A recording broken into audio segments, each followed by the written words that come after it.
So on behalf of myself and my co-chairs, I'd like to welcome you to the first of 4 panels. This panel is Figural Projections. Later today, we'll hear from Adam Fury with tactile objects, also tactile projects by the end of the workshop. I'd like to start, first introduce myself. I'm Kelley Bair. I'm from University of Illinois at Chicago, where I'm an assistant professor of architecture. And I'd like to introduce my panel and then explain a bit of the format for today. The panel, sure, I don't know if I can make it louder. I can like put my mouth on the mic. Is there a volume up? Christy's checking.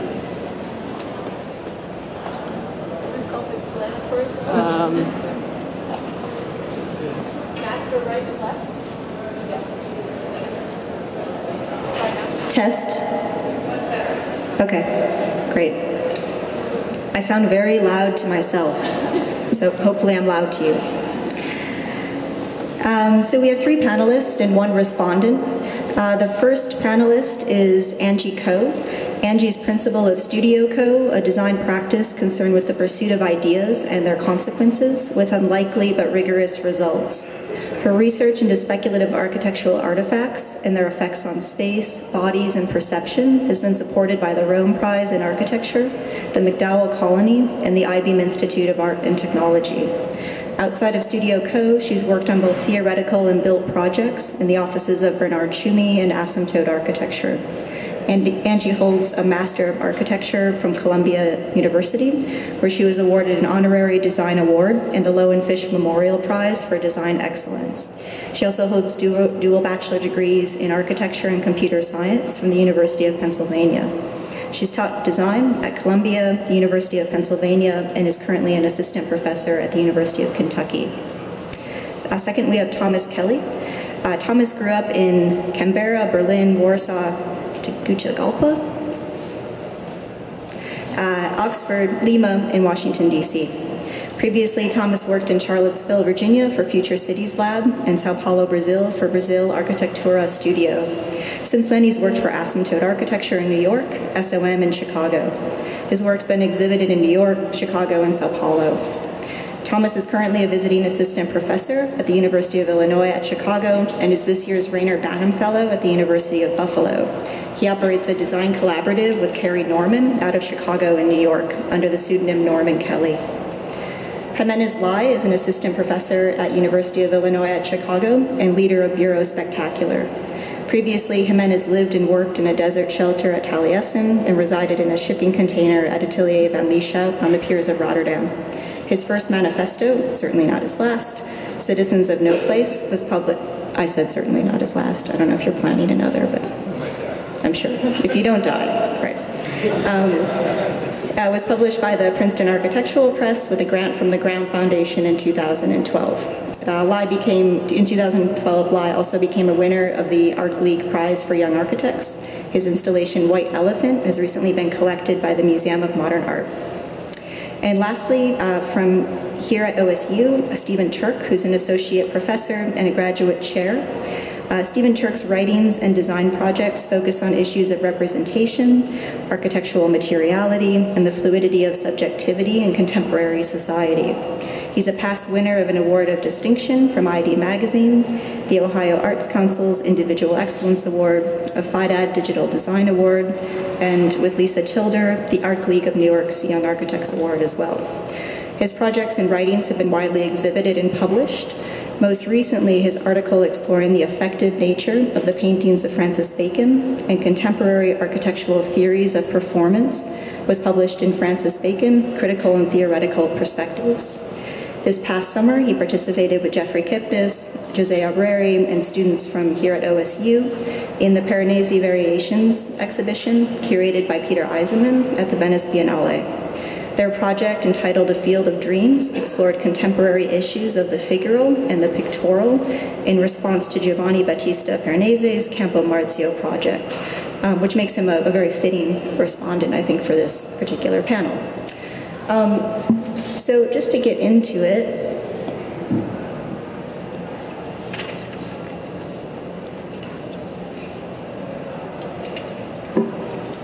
I've structured this intro in 3 parts, or 3 acts.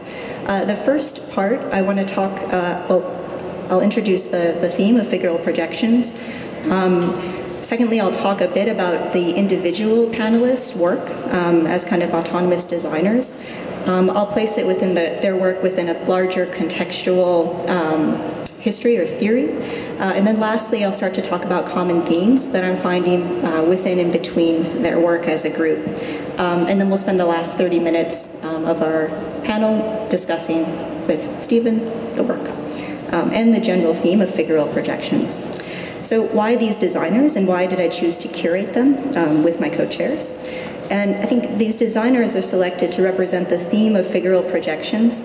They're united both by the method of their medium and the legibility of the outcome or the product, where some themes, and I would name active models or tactile objects, mine the potential of their medium from sources outside of the discipline, be it technological or biological, ultimately putting it to good architectural use.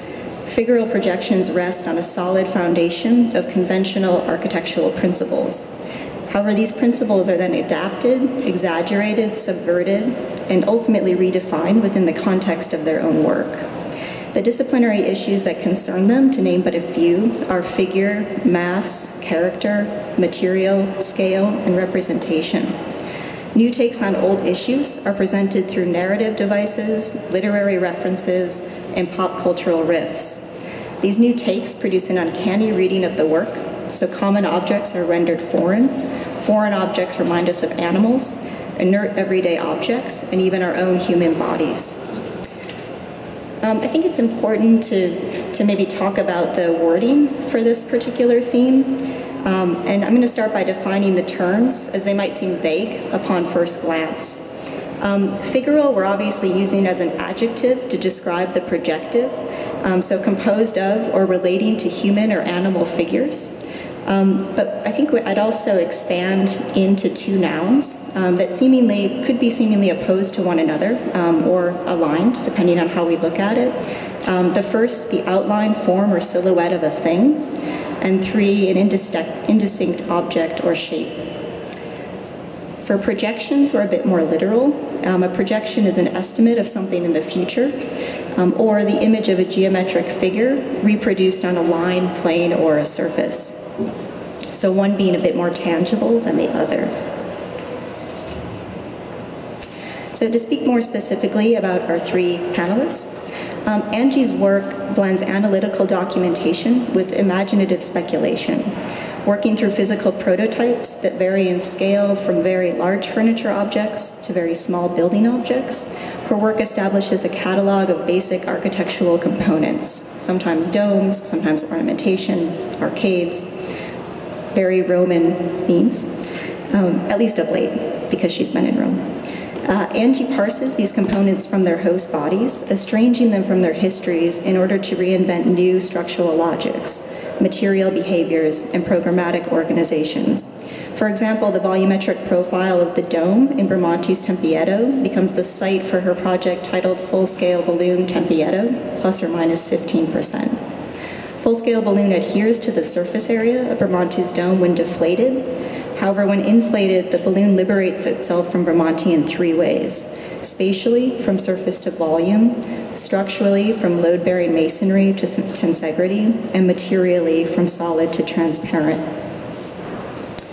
Thomas's work deploys the medium of conventional drawing in unconventional ways.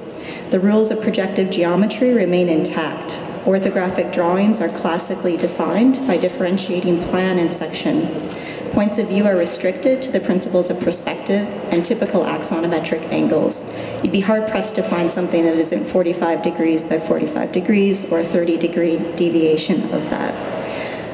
However, alongside his seemingly play-by-the-rules or straight-faced approach to drawing, Thomas is actually playing games with our perception through subtle geometric transformations, illusory devices, and literary riddles. Similar to Angie, and as we'll see Jimenez, Thomas establishes a point of known reference. In his case, the known reference is the drawing convention itself, whereas Angie, it's the kind of architectural component or part. pairing that convention with a reversal of the architectural principle, so say small-scale objects become big-scale environments, renders his work an architectural sleight of hand. While a magician uses this device to produce effects not always visible to the audience, even under closer inspection, Thomas uses narrative or literary fables to both frame the work as well as give us an insight as to where the trick or illusion of the project lies. It's his hint. One example of this is his competition entry for Bertrand Goldberg's Prentice Hospital, titled 3 Acts of Preservation. Thomas establishes a narrative built around 3 acts: the double icon, the cockeyed preservation, and approximate commemoration. Each act performs a degree of transformation on the original building, from subtle, so Act 3, you should have left it alone, where a single corner has a geometric shift, to obvious, Act 1, where 2 icons are better than 1, a literal doubling, thickening, and offsetting of the iconic building. Jimenez describes his approach to architecture as one of making, and I quote, absurd stories about fake realities that invite enticing possibilities. While Jimenez's medium is deeply rooted in cartoons, referencing manga and comic books more than architectural imagery like animation or rendering, the work offers accessibility to important historical, theoretical, and critical issues in architecture. And in that way, I think he's working right alongside Thomas and Angie. Working in the spirit of paper architects from the early 1970s, and I would call out Hajduk's contribution to the New York Five architects, through the early 80s, Bernard Tschumi's Manhattan Transcripts, Jimenez's cartoonish worlds rethink the conventions of architectural drawing through both expressive narrative-based formatting, so storyboards and compositions, and a liberal redeployment of the conventions of orthographic projection, so point of view, orientation, planned section mix-ups.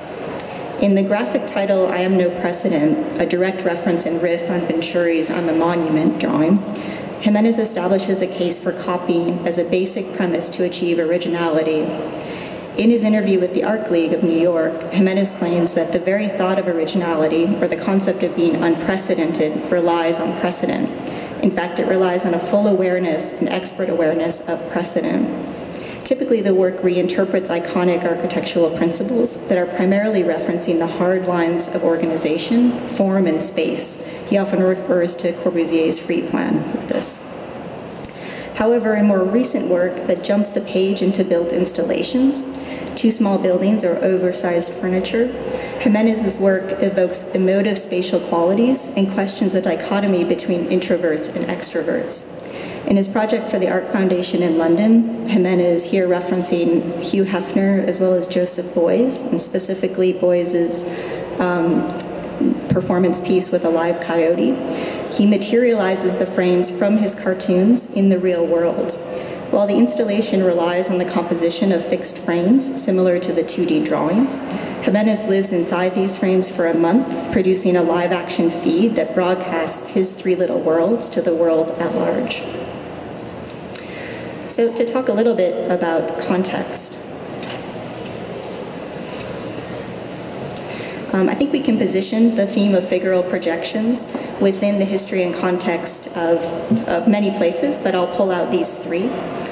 The first is Venturi. So in the late 1960s and 70s, Venturi brought back symbolism, and this was obviously a response to the modernist reaction against it. And it's important to note that this comeback set up symbolism not in the stylistic way of, say, the 19th century metaphor, but in the context of everyday popular culture, and often those strange or absurd landscapes where those symbols were manifest. For Venturi, this was obviously best exemplified in Las Vegas. All 3 panelists find precedent in popular culture. Jimenez tells stories, Thomas constructs riddles, and Angie plays games, or in her words, endgames. These precedents, pulled straight from both the past and present popular culture, help structure both comical and serious narratives, a critical component to their medium. In the 1970s, John Hajduk, just prior to the emergence of his built work in the 1980s, he moved away from earlier hardline or kind of modernist space-making exercises. These were the exercises that heavily influenced Frank Lloyd Wright and Mies, ultimately. He moved more towards freehand figure objects that were influenced by mythology and narrative. So here in the image of Mask of Medusa, we might establish a case for soft drawings, Jimenez's cartoons, soft models, Angie's balloons, and hard-lined figures, Thomas's isometric drawings, as an effort to reconnect modernist space-making exercises that seem to have been left behind with the loose narrative structure of freehand drawing, illusory images, and tactile or fuzzy physical materials. And lastly, probably having the most to do with projection, I'll reference Robin Evans, and I'll probably reference him most with the way that he touts architectural method over architectural form. And I want to specifically talk about his take on Piero della Francesca's 14th century painter, who produced the earliest known illustration of the head and its variable morphology. So up until this point, the single orthographic plan and section were the predominant mode of description of objects. But Piero adapted, knowing orthographic conventions, a new coined method that was more perceptive, so kind of perceptive projection that wasn't based necessarily on perspective. And this method was called the Auxilary Projection. And for the first time, this enabled the description of the human head to be accurately depicted in multiple angles, and less in the way that you might show sidedness of a face or a head, but more in the way that you might actually engage a face. So a face is very rarely kind of shown in a perfect orthographic view, but you typically see it turned to the side, looking up and down. So I won't get into the painstaking method that the auxiliary projection does, but suffice it to say that it involves plotting many points. Essentially, it's the precursor to serial sections, or what we now know as serial sections, and it's a radial organization of 16 lines that connect these points. So this means of kind of allowing rotational views that help us perceive something slightly different, but still using known conventions. We see several of these techniques, although often with less scientifically precise exhaustion, in the geometric and material superimposition of Angie's Encounter project. We see it in fixed object views with variable backgrounds, or what I'd call different viewpoints, same story.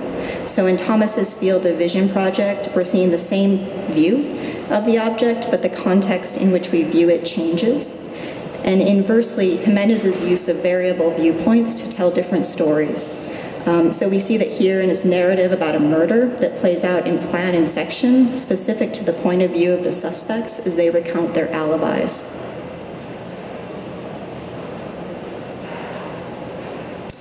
So to wrap up the third and final part before we get into discussion, I've pulled three themes: mass, character, and scale, that might help either unite or maybe even differentiate the panelists. I want to talk about mass and an interest in floating figures versus postural figures. I'd argue that much of the work is interested in both, and to some degree manages to actually posture and float figures simultaneously, which is a kind of unique, I think, approach. In Thomas's Not Balloons, the fuzzy figures of balloons float both in the foreground, middle ground, and background of the scene, working as a collective mass, yet each suggesting a unique relationship to the sky versus the ground. In Angie's Encounter, the shimmering mass seems to wedge itself diagonally. In fact, that's the only way it'll fit in the 17th century courtyard and the sky above. Depending on one's orientation to the piece and the literal location of it, it actually drifts around the space. We read either a cautious posture or a confident and carefree floating mass. In Jimenez's White Elephant, the mass remains postural. However, similar to both Encounter and Not Balloons, that posture adjusts. White Elephant literally tumbles around the room to engage the ground plane in different ways and suggest different behavioral stances that Jimenez references in both animal and human poses. The second common theme is character, with an emphasis on type and persona. In Not Balloons, Thomas identifies balloon types based on resolution. So the upper level is clearly identifiable as a character. So whether it's Hello Kitty or Snoopy, we know that character. the middle row having anthropomorphic features of general animal classes, such as dogs or penguins, but less specific in terms of identifying a specific character. And the last row representing the lowest resolution of genericism. Interestingly, Thomas chooses the most generic type from his catalog to deploy in the project, a type he calls normal. However normal the teardrop balloon type might be, Thomas immediately moves the generic back towards the specific by developing a range of personas based on vector orientation across the surface of the balloon. Each persona indicates both its organization or its type, as well as its behavior, its persona, through its association with known characters or specific figures, such as Mohawk versus Mr. T. This typecast is something we see in popular culture, from the comprehensive cataloging of facial hair type diagrams to the moods of Kristen Stewart, compared to those of Emma Watson or Leonardo DiCaprio. And I should give credit, this slide, I mentioned this last night as they showed it again, but Jimenez and Thomas have both used this image in the past 2 weeks, so I'm riffing on that. But I think that's definitely a topic for discussion. Typecasting in film and television relies on common or shared traits from project to project. While roles may call for variation, from subtle Kristen Stewart to extreme Emma Watson, both actors are strongly identified with a specific character, type, and persona. In Jimenez's Skyline Police project, persona is coaxed out through a rethinking of urban zoning laws, acknowledging the power of policymaking, but critical of its effects on aesthetics.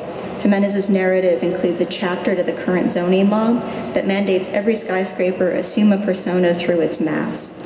To quote Jimenez, "For reasons of cultural legibility, we believe in the importance of the crudest outline of architecture that registers attentiveness to iconicity. Involving using the human body as a reference, attractive poses are deduced that find their architectural components, such as voids, cantilevers, and nested figures."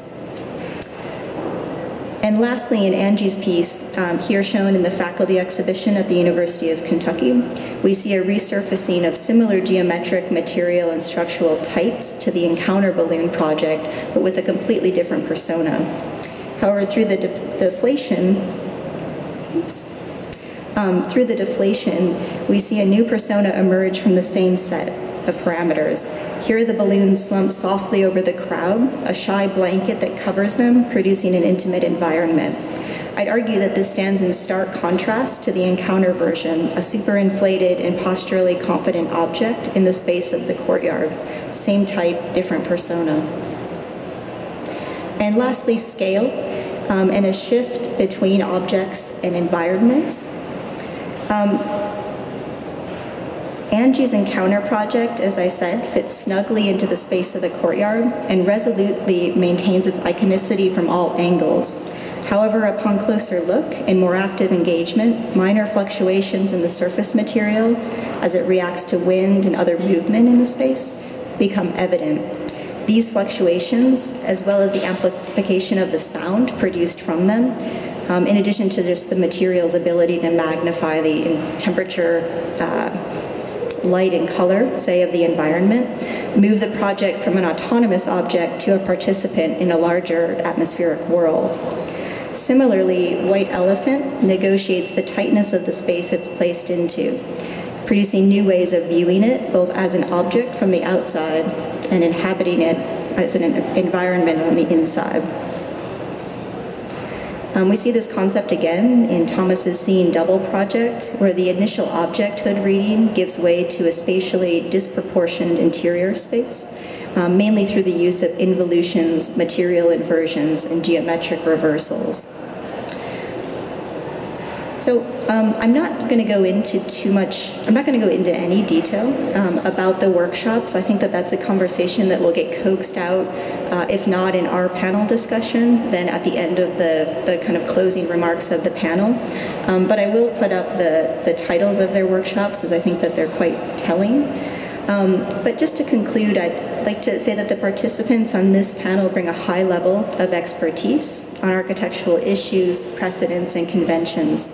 It's that very expertise that allows them to transform and ultimately play with our perception of those issues, their legibility, and their lasting effects. So I'd like to open up the conversation and invite the panelists to the front.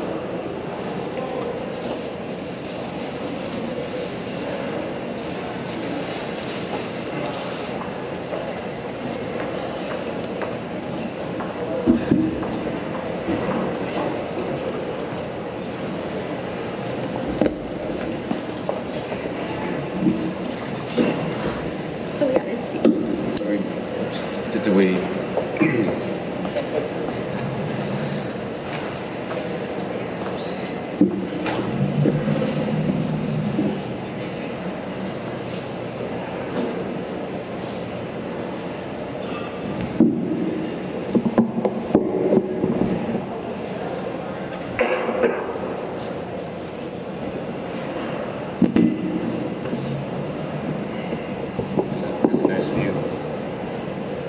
It is a very nice view.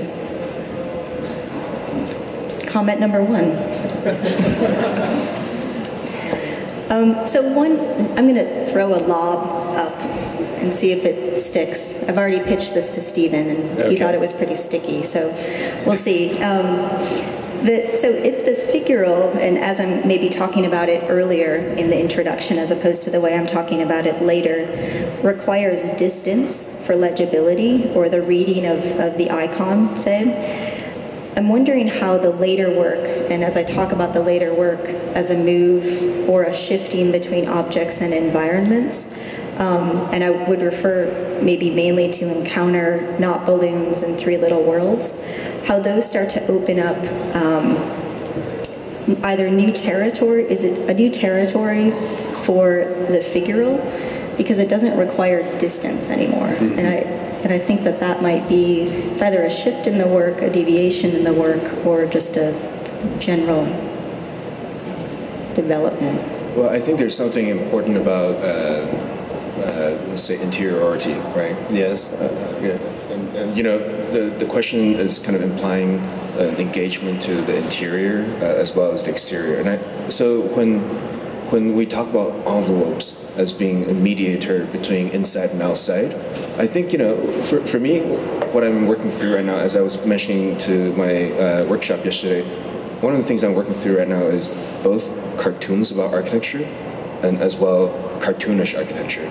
And so I think, when you tell stories about architecture, where the architecture itself envelops stories, and that's the part that I'm trying to work through, and that's hence the more recent work that tries to understand, let's say, loose fit plans, where neoclassical plans, plan types that would induce different kinds of stories. Mm-hmm. To me, it seems like there's something inherent in kind of working through very old architectural problems of the relationship of the figure as a kind of exterior condition and the properties of the interior. Like, what are the figural possibilities of the interior when we're used to thinking of that as a kind of external condition, where you see it as a somehow connected to the old problem of the body, I guess, of thinking of a kind of sense of the architectural body. And here it's kind of blowing away that traditional understanding of it and kind of rethinking about the possibilities of projection. I mean, to me, there's something inherent even as a paradox in this idea of figural projections, the idea of something that's about seeing something from a distance and projecting it, but also desiring it to be a kind of qualitative experience, a kind of qualitative and atmospheric potential. So that I think in both terms there's a kind of working through of a paradox of what is the status of the figure and what is the status of projection for the discipline today. Well, I think the paradoxical aspect is really interesting. And is my mic okay? Can you guys hear me? And thinking about seeing the figure requires a certain distance, let's say, but then being in a container, having that figure in a container, whether it's an interior space rendered as a figure in an exterior envelope or an object in a void space in the city. So I think with, let's say, I mean, Kelley, you mentioned Encounter. With that project, it does have a form, but that form is only legible when it's fully inflated, and you actually can't quite see it when you're in the space. And then the material aspect of it, I think, gains much more of a presence. it seems like all three bodies of work kind of utilize a kind of condition of ambiguity in the figure, or multiplicity in the figure, or multiplication of the figure, to kind of break down the status of the idea of the singular figure as such, as some relationship to the past ideas in the discipline, and in a sense try to project that, blur that boundary so that the interior and exterior are somehow in a new dynamic, I guess. I don't know if that's true. I guess also to the exterior problem, right? I feel like that's where architecture has a relationship with the city. And if we were to think of architectural characters, right? Like each building is now a character. So right. that exterior is more like an urban effect. But then I think the interior would have an effect on the individual or the subject, which I think the scale is very different. Right. But I would also say for the interior, I mean, it may be more experiential, but if you have a really large interior, you may also have figural pieces inside of figures. So I think this is where nesting becomes really interesting, and the void space between nested objects. I mean, I think also your earlier point about double figures or multiple figures, I think part of the potential of a figure is that it can be understood in many ways, or that I think is the projective part, where you can project. If it's unformed, it solicits engagement, or if it's formed more ambiguously, it enables projection upon the part of its users as well, or the people, or whatever users, they might not even be people. Yeah, it seems like there's something, going back to Kelley's point of the kind of idea of the projective somehow opening up possibilities of, or let's say the representational field opening up possibilities of process or change or performance, I guess, and perhaps in your case. It seems like there's something at stake in finding new methods for the discipline to kind of record and think about these kinds of things that offer ideas of characteristics or atmospheres or potentials and I guess environments in some ways. Yeah. I mean, I think of all the groups today, and Kelley, you've made a good point, is we're probably the most anachronous and somewhat autonomous. To borrow from Andy Zago, with my own work, I'm really just trying to teach old geometry new tricks. Yeah. And with that, I think the variables like interior, I think context, scale, for me a lot vantage point.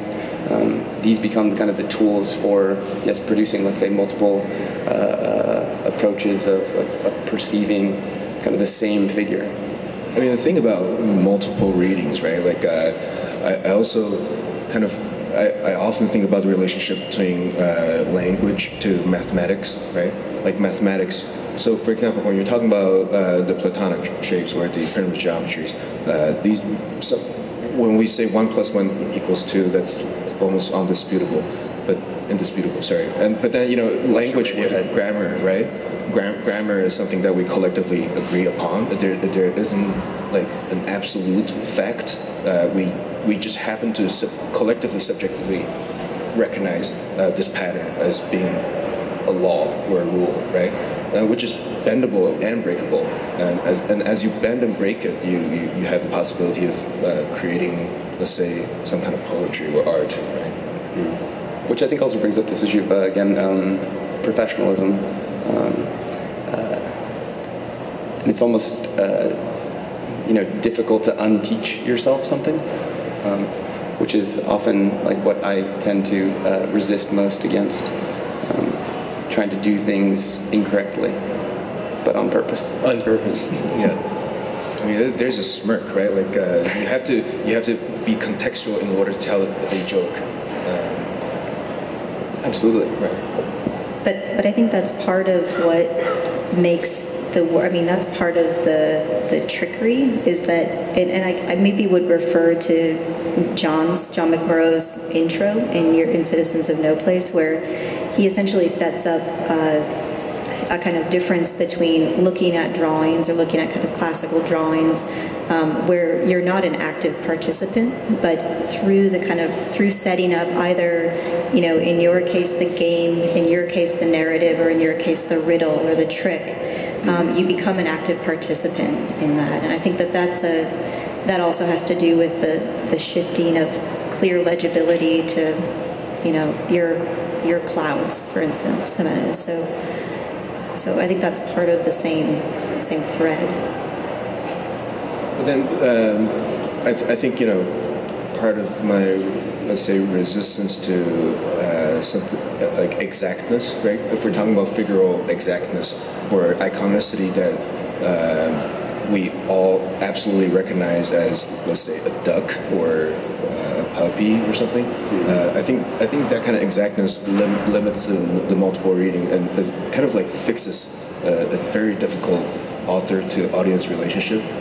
Now the author is telling at the audience, whereas I think this kind of multiple reading offers the audience to see only what they want to see, which is a more fluid relationship and more fun, I think.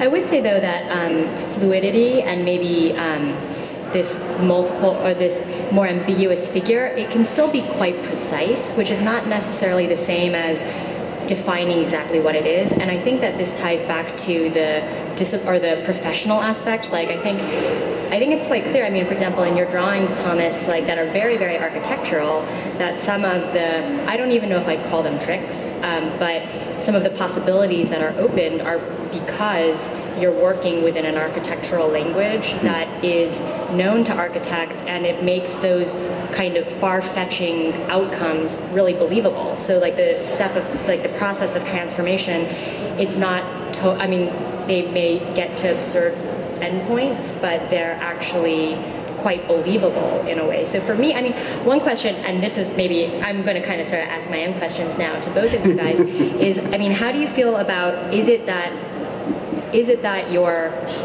the purpose to, or not the only purpose, but I wonder about this discussion of tricking, because I think that some things are perceptual tricks or optic effects, and some things may be misreading, which I think can be really productive, but perhaps not in the sense of fooling somebody, but opening up, like more constructively. So I mean, that's kind of an attitude question. I think that brings up the general question of the sort of idea of what is the relationship of your bodies of work in terms of ideas of new subjectivity or ideas of who's the audience. Like, so I would agree. Like the idea of trick is not simply is that something about the discipline, like the modes of representation and the terms by which we think about it, and kind of overcoming past kinds of modes in the discipline.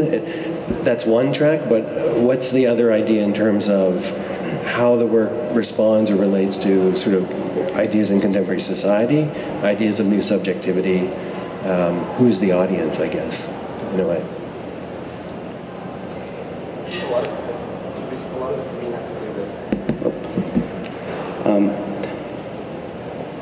Developing audiences, I think, largely based on immediacy or how quickly one comes to realize the sleight of hand, potentially.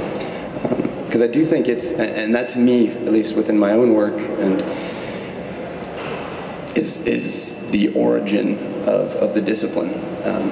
Which is this idea of relying on evaluation that is rooted in perception and the image, and trying to, I don't know, again, borrow from someone else, distinguish the audience between, let's say, kind of the casual onlooker or the spectator and a more focused kind of observer. Because I think everyone's capable of that. The question is, I don't know, how hard you're looking. I guess I'm just looking at the terms, like something like Jimenez is ambiguously misshapen. I wonder what that means in terms of ideas of subjectivity. I think where the figure, let's say, in the past of the discipline might have been related to an idea of a kind of idealization of the individual or the occupant or the viewer. Here, this sort of desire for the disfigured or the misshapen or the sort of ambiguous. I'm just kind of curious about your attitudes of those ideas of blurring or breaking the boundary of the figure and using these kind of projective, let's say, new modes of projection to kind of understand that. Maybe to simultaneously respond to Angie's previous question, or prompt. I think so Thomas recently hosted this amazing symposium in Buffalo, and my title for his symposium, his symposium, by the way, was called On Error, right? My title for his symposium was called Salt to Taste, right? Because I was thinking, this idea of giving the audience enough ingredients so they can make their own soup or something. I think there's that idea of ambiguity. You definitely have certain elements that exist. Therefore, it must mean a range of things within these elements, and so that's the thing that I'm kind of really interested in. But then back to the idea of audience, I really think. I really hope that architecture could become a form of entertainment, to be honest. I think, a kind of nonchalant attitude about this kind of immediacy of seeing stuff on the internet. To me, I personally really love that. This kind of scrolling of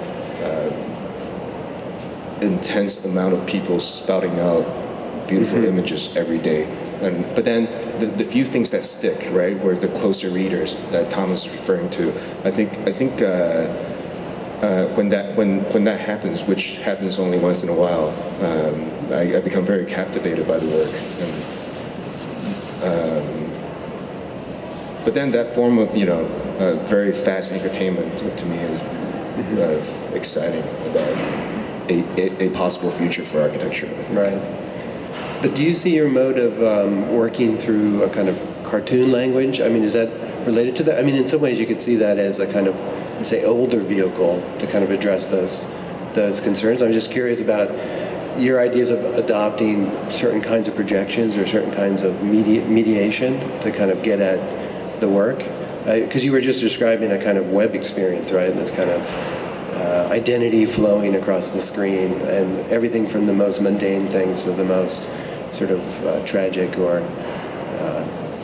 I guess a lot of us probably drew some form of cartoon, like as kids. I think before we learned arts and crafts and how to collage, we probably doodled tiny little narratives that we would like to play out. And I think about for example, the Japanese manga or the American superheroes, right? Like they're these things that it is almost impossible to produce a kind of verisimilitude in any other medium except for cartoon.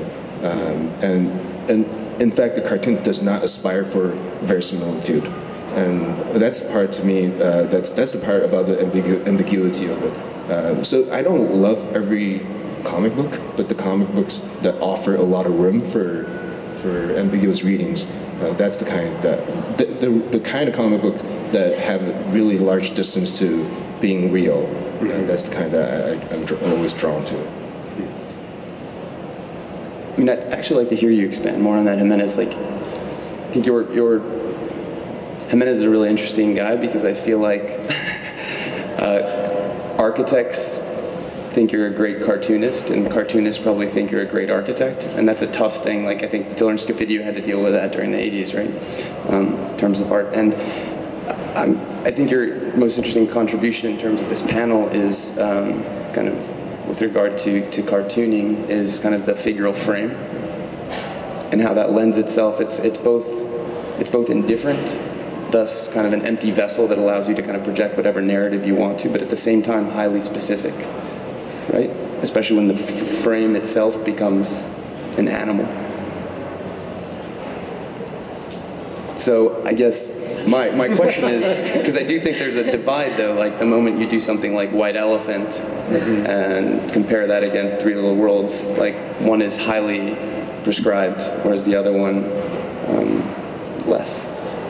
Well, you worked on the White Elephant, and therefore is highly prescribed. That's my contribution. Yeah.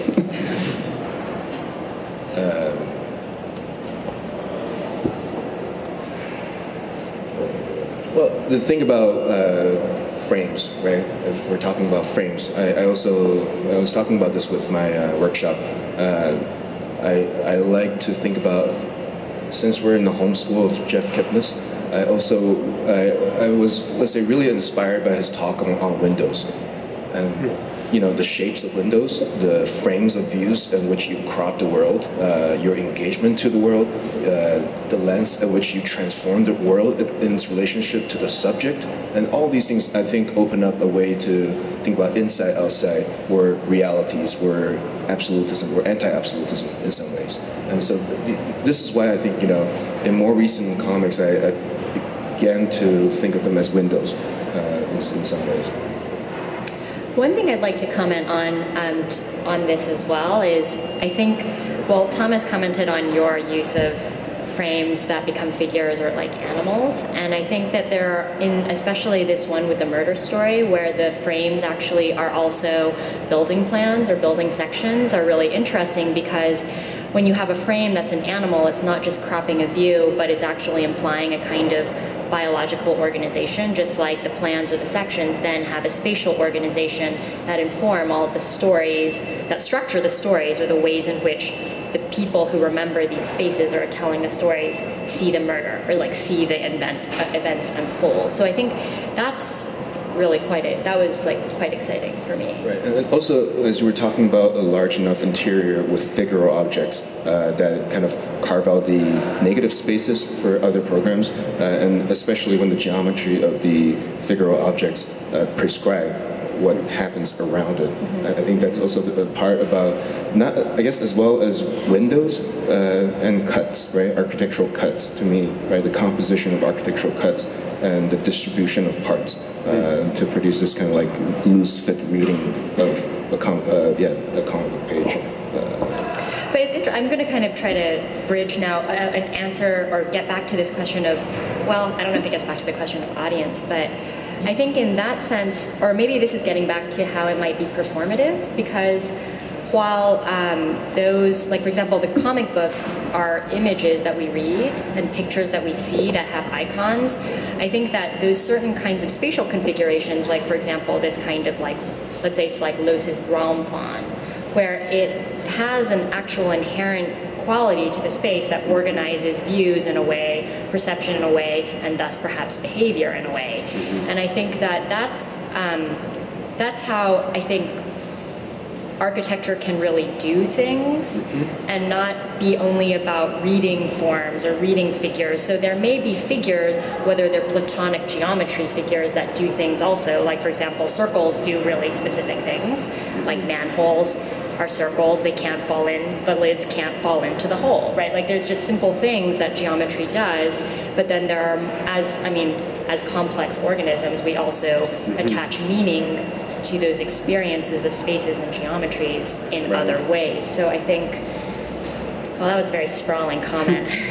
But I actually think that's very well aligned with your endgame workshop, having only seen you play the game out last night, where you can probably talk more to this, but where you're starting with the identifiable figure, you're then inverting certain features of that and using multiplicity to kind of remove us further away from the identity of like gopher or squirrel or... Yes, we're doing... Well, I am extremely excited about my workshop because it's something that I haven't really... I've started to do, but it's like really an experiment. And so we're trying to take the ideas of figural projections quite literally and make figures, animal figures that are open-ended and can be read in multiple ways, and then we're literally projecting them because we want to look at form and the resolution of form as it's intersected. So that's why we're doing these totem vaults. We're doing vaulting and totem poles. And I think there's still, it's hard to say because we're only like a little bit through, but that is what we're trying to do. One thing I'm curious about is that in all three bodies of work, it seems like there is a kind of limitation to the idea of scale at which the thing operates, at least in the way in which the work is unfolding recently. And I'm curious, if you were to think about it really enlarged in scale, what would the effects, what would be different about the way in which you would have to approach the work that would consider that either the performative relationship to it or the reading of it as a kind of figure or frame or something, envelope. What's the relationship, I guess? At what limit do these ideas actually exhaust themselves? I think if I'm understanding you correctly, if you're talking about scaling up. Yeah, I'm just curious. I mean, because in the bodies of work right now, they seem to be circumscribed within a certain zone, which I think is really interesting. I mean, they're really fantastic. But what would be the relationship at, because one of the categories was scale, really large, really big, let's say, in the I think I speak for myself, and I probably assume this is the case for my colleagues. The reason why it's often circumscribed by another envelope is we have no clients. But like, for instance, your super furniture. Right, which translates to the super furniture. But I would say if you were to ask specifically what happens to the figures, I would say for myself, I probably wouldn't do any translucent projects, and I probably wouldn't do any glossy projects either, because there's certain architectural effects I don't see as being scalable. So there might be a lot of concrete projects, I think. I guess I bring up the issue just in terms of the relationship of figure to icon or something, which obviously is an important lineage. I think our history. Figure or icon, once it gets tessellated, the reading or the effects of the reading is very different from a mass that could be read as a singular mass. And therefore, I was commenting on translucency, because when you work with surfaces that come in limited sizes, you really have to panel it somehow. But again, is at the level of like performance and with regard to scale, what happens when the cartoon frame is a shelf, as in the case of the Arc League installation, or a living unit, right? I'm trying to understand, let's say because Jimenez, out of anyone here, I think is really trying to test that, right? Is it scalable? Is it? Well, I think I'm a big fan of Sana, right? I think the Rolex Learning Center, it seems to be scalable. I mean, once I see the images of it, I feel like it's scalable, and I'm still trying to test it. And on the flip side, I think for Angie, like your work, like the moment the dome is deflated, potentially seems to become more haptic, more tactile. I guess I'm curious too what the potentials are for that, right? Well, the domes, I've done a lot of balloons, and only recently have been doing these dome balloons in Rome. And actually, I just want to make one little note. The full-scale balloon tempietto, the first image there, that's actually Borromini San Carlo, the church. That was like a study I was doing, so I just don't want you guys to think I thought that was the tempietto. But so with that, I think I was doing these really large balloons because I was interested in them having a form that's prescribed by the envelope. It's actually like drawing, right? Like to make a full-scale balloon dome, you actually have to make the balloon tailored like a dome, and you're drawing that, right? And then when you inflate it, it's plus or minus 15%, because it gets smaller when you inflate it because it gains depth. But the thing with the dome is, like, I wanted to make these balloons for inhabitation and then untether them from the buildings, but it doesn't work like a dome anymore when you turn it into a balloon, right? It like actually doesn't have the same structural properties at all. So it was really, that was more of a it was a material exploration in translation and the translation of architecture, and then taking the dome, once you untether the dome as a balloon, you can bring it inside because it's a very small dome, or you can have it wandering around the city as icons in the city, like obelisks are icons, or other domes in the city are icons, but they could also be used, maybe they could be brought down lower and become more like shells or igloos. And I think at that point, the materiality of the balloon is important because, balloons, you want to touch them. They're quite fragile. I mean, every single balloon I've made has popped within 2 days. So they have a very different kind of lifespan. So helium dies really fast. Helium is extremely hard to use because it's so small, it escapes a lot faster than air. So it dissipates very, very quickly. So I think that there's really a material aspect to those domes that I was looking at that, there were exercises in form finding and program finding, and a lot of that program is through actual tactile interaction with it, which I think maybe gets more toward the environmental or atmospheric or perceptual qualities of them. But to get back to the question of scale, for me, that was an interesting study because I was looking at full scale, right? Like if you want to make a full-scale inflated dome, you have to draw it bigger than the dome actually is, so that when it's inflated, it's the right size. And so I think scale for me, it's not about making projects that live only at one scale. I'm actually much more interested in slamming different scales together. So like really, really big things understood really small, or really, really small things understood big. So like furniture, I think that's like what's intriguing to me about really big furniture, right? We understand a table could be a size, but if it's so large it exceeds the envelope, then maybe now furniture or interior is organizing architecture instead of architecture organizing interior. I think I can't really, I guess just for myself, that question is something I'm always asking, and I think it finds many manifestations. So it's not about like just one discrete project living at a scale. Well, you had talked about worlds within worlds, basically, a kind of nested... Yes, worlds and worlds. I love worlds and worlds. Worlds and worlds, nested realities. Well, I think scale will be a common theme, increasingly probably as we move through the other panel discussions. And I think it's something that as architects we have to contend with differently, especially if we're pitching this through the lens of mediums that, say, the art world does not. So I think as a way of maybe wrapping up, we're a bit over time, but if there's any final comments or maybe even a question from the audience, we'd be happy to take that. Everyone just wants to eat lunch. I was going to say something about with Thomas, right? Like yesterday, Jeff was talking about this term, which I liked a lot. He was saying violent reduction, right? And so the more we work, or the bigger we work, the fewer nuanced thoughts we can inject into things, it seems.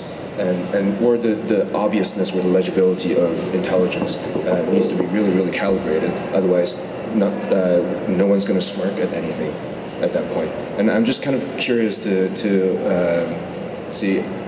What I see or what I feel like you're doing is you're basically accumulating a bag of tricks or a bag of smirkable things that you could eventually deploy into things that basically is some kind of a muscle memory at the point when you are able to make these violent reductions, things won't get lost as much maybe. So that's kind of like one observation I was making about recent tendencies, I guess. That bag of smirks. Right. Which right now I'm testing on children. I'm terrified of scaling up. I'm very comfortable with the drawing remaining the drawing. But I understand to get any traction in this field, we need to make things bigger. But just to wrap up in terms of like audience, like for me, really it is this issue of as wide a range as possible. So right now I have a group of clients, they're 2 to 5 years old. And testing out these tricks on them will be kind of a first test, because I do think, like, I'm fascinated with like optical illusions, and if it works for them, I think it could work for anyone, but we'll see.